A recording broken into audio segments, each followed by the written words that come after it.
Welcome to Drive the Daf. Clear, structured explanation of the daily Daf in 20 minutes. You can even follow in the car.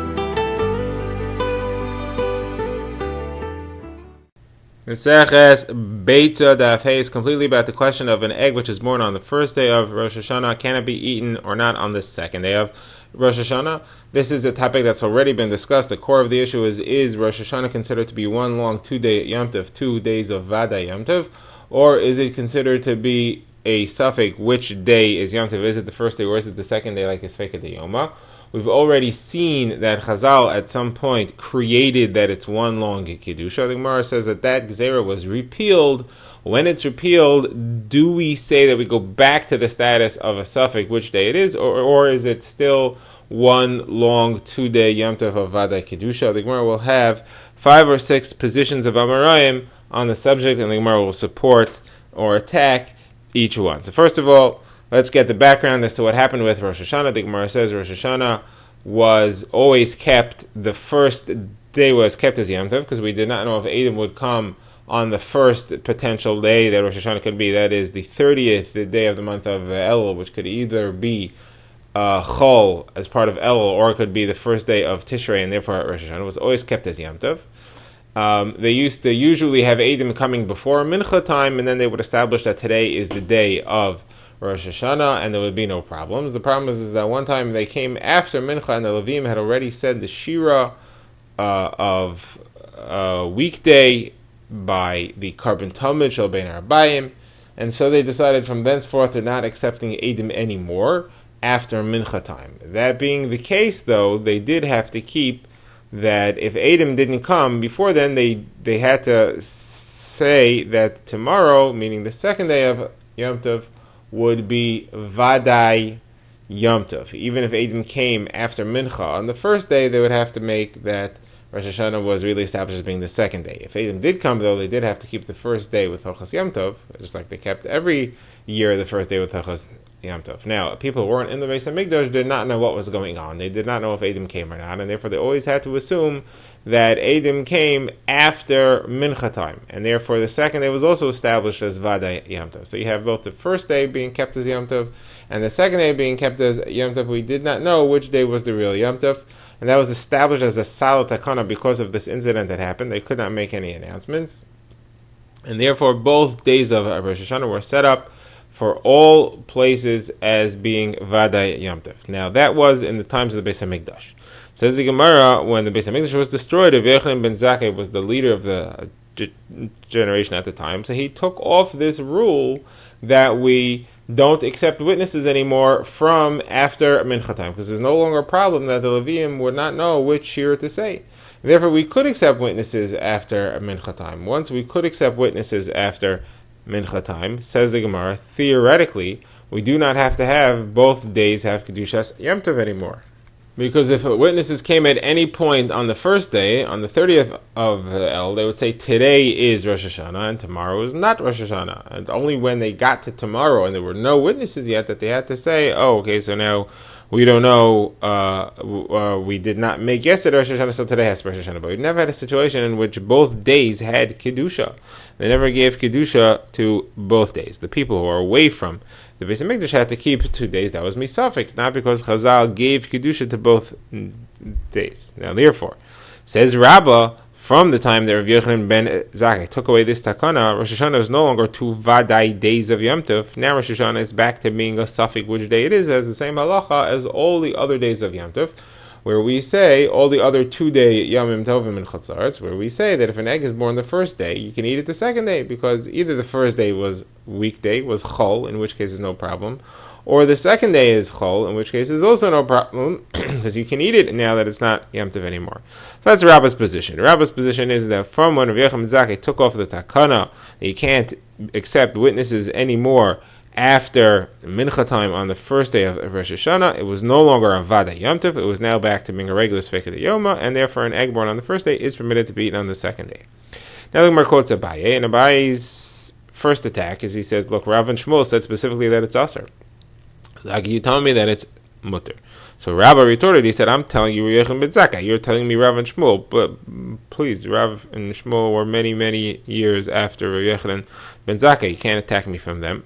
So Gemara says, but what are Rav and Shmuel going to do with the Mishnah, which clearly show that at some point Rav Yochanan ben Zakkai repealed his takana? How could Rav and Shmuel still say that in our days we still have the takana? Rav and Shmuel were well after the destruction of the Beis HaMikdash, and they still say that the egg is aser. It's not a kasha on Rav Yochanan ben Zakkai perhaps, but it is a kasha on Rav and Shmuel. So Gemara says there's a difference between where you are. In Eretz Yisrael and in Chutz La'aretz is different. That is that in Chutz La'aretz they never changed the 2 days. They always had 2 days. And from when Rav Yochanan ben Zakkai was matakein 2 days as from the original takana of 2 days as Vadai Kedusha, it was Vadai Kedusha. Then when Rav Yochanan ben Zakkai changed it, they still kept 2 days. There was never any change. And therefore it always kept the halacha of Vadai Kedusha. However, in Eretz Yisrael, where they knew when the Rosh Chodesh and Rosh Hashanah was established, there it changed from being 2 days Kedusha to 1 day Kedusha. And therefore we today have different halachas. In Chutz La'aretz, it was one time Vadai 2 day Kedusha, and since it's still 2 day Kedusha, we didn't change it from being Vadai to Safek. In Eretz Yisrael, it changed from being 2 day Kedusha to 1 day Kedusha, and therefore there is no Isser of an egg that's born on Rosh Hashanah. Okay, now the Gemara brings Rav Yosef's approach to the question of what happened after Rav Yochanan ben Zakkai took off the takana that were not makabel edim. So Rav Yochanan ben Zakkai says the egg is born on the first day is still usher on the second day. What's the reason? Because you cannot take off the gzeira. The original takana was made that the egg should be usher. The takana is going to stay now that the egg remains usher. Now the Gemara is going to give the source of Rav Yosef's halacha, which you can't take off a takana that was made. Rav Yosef's exact quote is that a takana which is made, you cannot remove unless you have an equal group with the same number of people, the same level of Talmidei Chachamim. It cannot take off a prior takana, and therefore this takana was never taken off. I was going to say at the end, when was there ever takana on the egg? There was never takana on the egg. The takana was on the Rosh Hashanah. So Gemara will say, well, the original takana of Rosh Hashanah was not on the egg. There was never a takana on the egg. It was on Rosh Hashanah. And what was on Rosh Hashanah was taken off. That's what Abaye wants to say. Meaning, Rav Yosef's approach is that the takana was never fully removed. The egg was used to be aser, so the egg should stay aser. Abaye's response is whatever existed was removed. There was never an original isser on the egg. That's why the egg isser was never removed. It's not like they were ever mataking that the egg is aser. If it's born the first day, then you can't eat it the second day. It was not part of the takana. The takana was only that you can't accept witnesses. So that takana was taken off. So there remains nothing left. So that's Abaye's refutation to Rav Yosef's approach here. So now the Gemara will go into Rav Yosef. What is the source of this halacha that if you have a takana set up, it can't be removed except by people of equal number and stature? So the Gemara brings 3 sources for this. The Gemara will explain why we need each one. So let's integrate this. The first one is from the pasuk that says, "Leichamar lahem shuvu lachem la'ahalechem." That is, after Klal Yisrael received the Torah on Har Sinai, they had been told that they have to separate from their wives for 3 days. So then they were told to go back to your wives and go be Mekayim Mitzvahs Ona. So why do they have to be told to go back? When the original decree was said that they should leave their wives, they should separate, then it was a time limit that was given 3 days. It should end automatically. It shouldn't have to be told to go back. This shows that if you create a takana, you create an isser, it doesn't cancel unless you come and you cancel it, even if it expired on its own. Even if the cause for it expired, it has to be specifically removed. Now, here the Gemara says you may be able to get out of it, because you may say, no, what Hashem was saying when he said go back to your wives, he wasn't just saying now the Isser is off, he was saying now I'm giving you a specific mitzvah of Aina to go back and be with your wives. So he's adding something that would not have otherwise been there. So there's another source, and that is from the Isser to go up on Har Sinai. It had said you can't go on Har Sinai as long as the Shekhinah is there, and then it says B'mshech HaYovel, which Rashi translates as when you have long shofar blowing to signal the departure of the Shekhinah, B'mshech, when the extension of HaYovel is a shofar blowing, like in the end of Yovel. So then, Hema Yalu Bahar, then they can come up on the mountain. Again, why does Hashem have to tell me now you can go up the mountain? You told me that as long as the Shekhinah is there, they can't. It expired. The Shekhinah left, so now the Isser is off. No, again, it teaches me, and there's no mitzvah to go. They're allowed to go now. Specifically, if you made an Isser, and the reason for the Isser goes off, you now have to specifically remove the Isser with equal strength. Now, says the Gemara, you may say that this only applies to an Isser Doiraisa, that is something which is created by Al Pia Gvura, like the Isser that the Torah said not to go on Har Sinai. What about on the Takana D'Rabbanan? So for that we bring a Brisa, which is a Mishnah according to the Gears of Mesoras Hashas.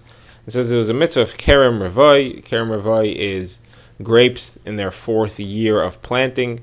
There's a machlokes in a different Masechta whether it's Kerem Revoi or it's Netar Revoi. A Netar Revoi would apply to all trees, not just to grapes, all types of fruits. So the halacha of Kerem Revoi is that you have to take it to Yerushalayim just like Meiser Sheni. You have to eat it in Yerushalayim. Now, generally, you're allowed to redeem it and bring the money.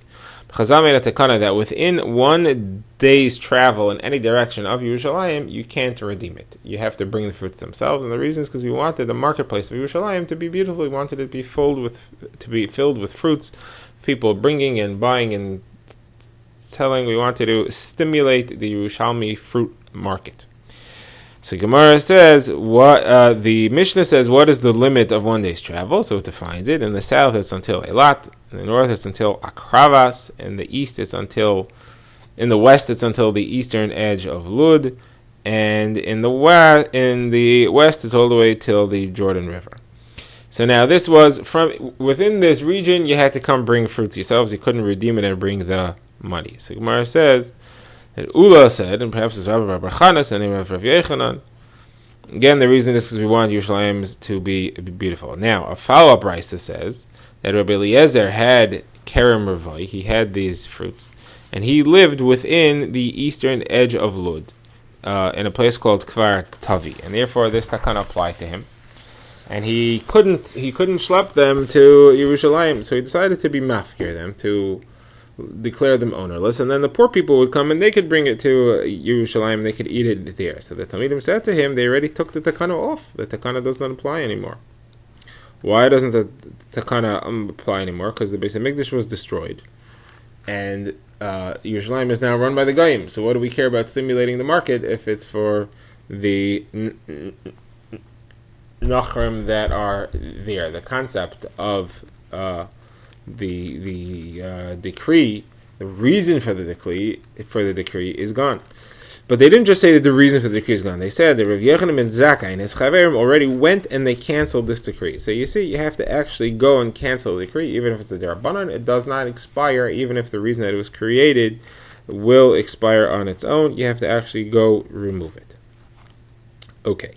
Now the Gemara goes to the next approach, as to what happens after Rav Yochanan ben Zakkai removed his decree, and this is Rav Ada and Rav Shalmon, both of them from Kluchis. They both said even after the kind of Yochanan ben Zakkai, the Beitzah, the egg that's born on the first day of Rosh Hashanah, is still also the second day. What's the reason? Because the Beitzah Mikdash will be built tomorrow, and the Takana will be put back tomorrow that you can't accept Eidos, and Rosh Hashanah will go back to being a solid 2-day Yom Tov, not a Sfeika D'Yoma, and people will stick with their old mistake that if an egg is born the first day, you'll add it the second day. We don't want that to happen, and therefore we maintain this Isser, because this is a decree, which the reason for the decree is now gone, but it could very quickly come back, and therefore we do not absolve that decree itself. So Gemara asks if that's true, then we should not accept Eidos now, even for Kiddush HaChodesh. We should not accept Eidos now after Mincha time, because we'll end up accepting Eidos once the Beitzah Mikdash is rebuilt.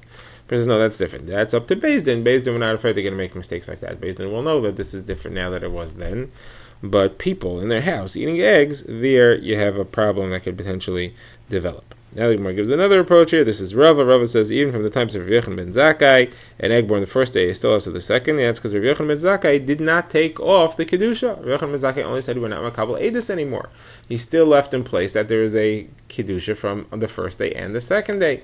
At least if the Eidim come after a Mincha, he did not take that off.